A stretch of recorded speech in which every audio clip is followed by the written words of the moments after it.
Assalamualaikum warahmatullahi wabarakatuh. Salam sejahtera. Sebetulnya kita ini bukanlah jasad. Karena jasad apabila dikebumikan akan menjadi sarang belatung dan cacing. Dan banyak orang menganggap bahwa dirinya itu adalah jasad itu sendiri. Padahal bukan. Manusia yang sebenarnya ada di dalam jasad ini.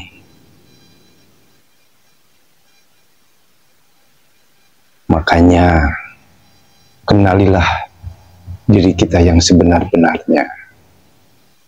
Karena diri kita yang sebenarnya itulah yang akan mengetahui, yang akan bertemu dengan Tuhan.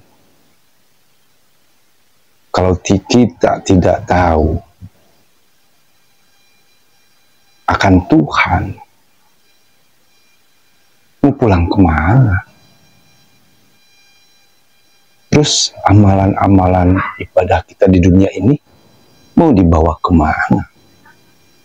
Karena ketika jasad ini dikebumikan tanpa mengetahui Tuhan kita, mau dibawa kemana itu amal. Jadi alangkah baiknya kita apabila kita mengenal diri kita yang sesungguhnya. Diri kita yang sesungguhnya itulah yang tidak akan mati. Mati itu jasad. Kalau manusia mati, untuk apa diciptakan surga, diadakannya surga dan neraka? Adanya surga dan neraka itu bukti bahwa manusia itu tidaklah mati, akan tetapi hidup. Yang mati itu hanyalah jasad, bukanlah manusia itu sendiri. Tapi banyak orang yang tidak tahu, banyak orang yang menganggap dirinya itu adalah jasad.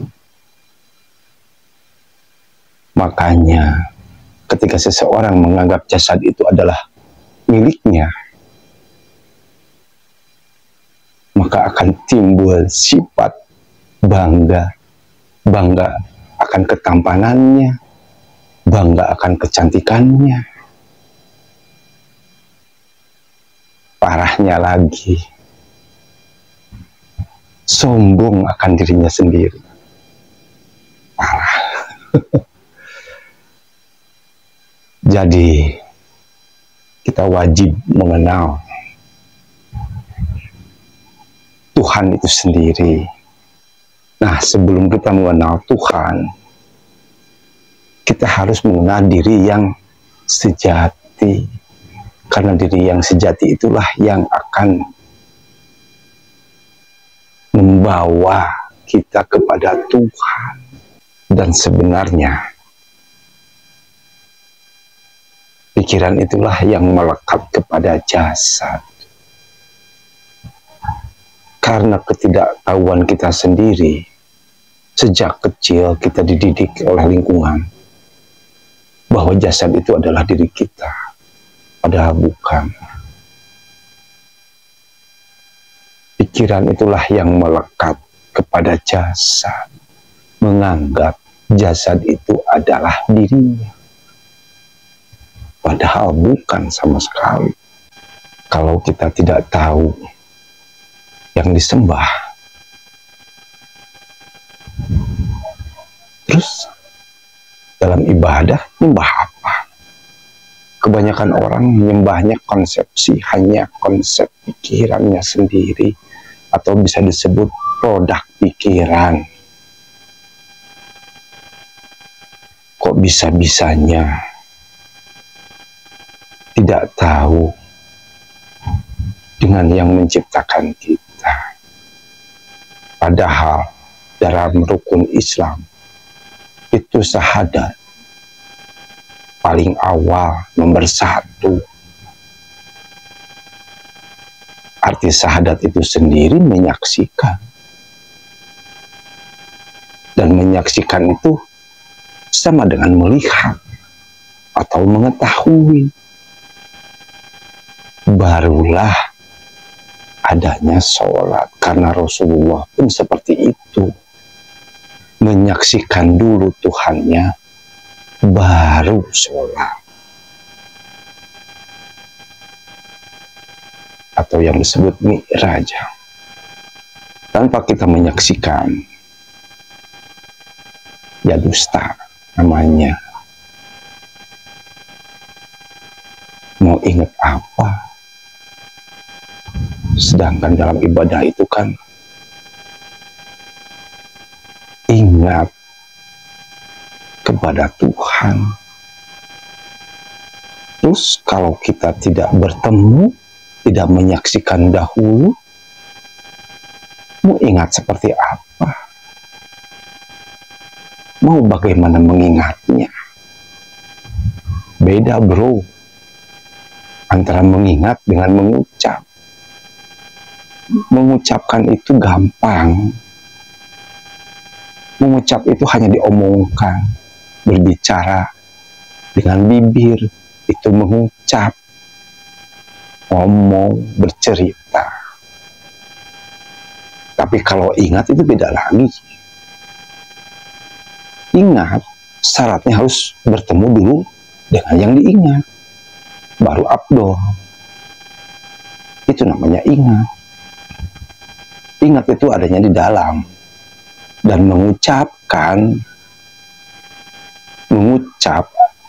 itu dengan bibir. Bedalah antara mengingat dengan mengucap.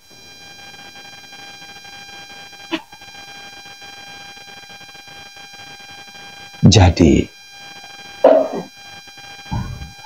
cara mudah untuk mengenal Tuhan itu adalah dengan kita meniti ke dalam diri. Karena Tuhan itu adanya di dalam diri, bukan di luar diri kita. Dan di Al-Quran pun sudah disebutkan oleh Allah, wa nahnu aqrabu ilaihi min hablil warid, bahwa Allah itu, Tuhan itu lebih dekat daripada urat leher nadi kita. Pertanyaannya, apakah selama ini kita tidak sadar bahwa Tuhan itu bersama kita? Padahal ruhnya pun milik Allah. Otomatis hidup kita pun milik Allah.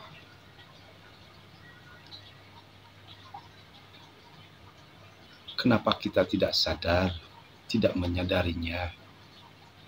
Satu, karena kita sejak kecil tidak dikenalkan kepada yang menciptakan kita, yang maha hidup. Kedua, setelah dewasa, kita dididik untuk hanya mengenal dunia saja, tidak mengenal Sang Maha Hidup atau Zat yang menciptakan semua ini. Jadi, sadarilah bahwa Tuhan itu dekat, bahkan dengan urat leher kita pun lebih dekat Dia. Nah, sekarang kok bisa-bisanya kita tidak bisa menyadarinya, tidak sadar akan hal itu? Karena pikiran selalu mengambil alih, selalu menghalang-halangi, menyekat diri kita dengan Tuhan. Pikiranlah yang jadi penyekat, penghalang kita, bukan siapa-siapa.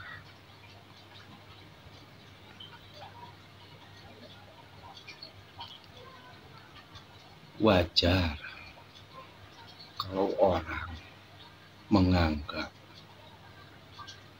hidupnya milik sendiri, merasa berbuat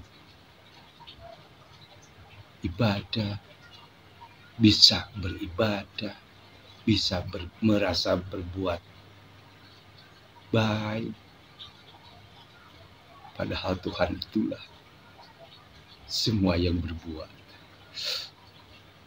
Kok bisa-bisanya diaku oleh diri kita sendiri? Kadang lucu, aneh. Orang menganggap bisa beribadah, bisa berbuat kebaikan. Itulah sifat adanya, sifat merasa berbuat baik, merasa benar, merasa memiliki ilmu. Padahal semua itu adalah Tuhan yang Esa yang memiliki, Allah Azza wa Jalla. Kadang aneh melihat orang yang seperti itu. Dan kita sampai sekarang pun tidak tahu, banyak yang tidak tahu. Setelah kita sadar, menyadari bahwa Tuhan itu bersama kita, pastinya kita tidak akan meremehkan, merendahkan diri sendiri, dan merendahkan orang lain. Karena kita menyadari bahwa Tuhan itu bersama kita. Mau merendahkan, menghina orang lain seperti apa, bagaimana? Toh, dia juga ciptaan Tuhan itu sendiri. Menghina orang lain, kita yang akan jadi tercela. Merendahkan orang lain sama dengan merendahkan yang menciptakannya juga. Makanya di Al-Quran disebutkan, diperintahkan bahwa kita harus berbaik sangka terhadap diri sendiri dan orang lain. Kenapa? Karena Tuhan bersama segala sesuatu. Dan segala sesuatu itu adalah Tuhan.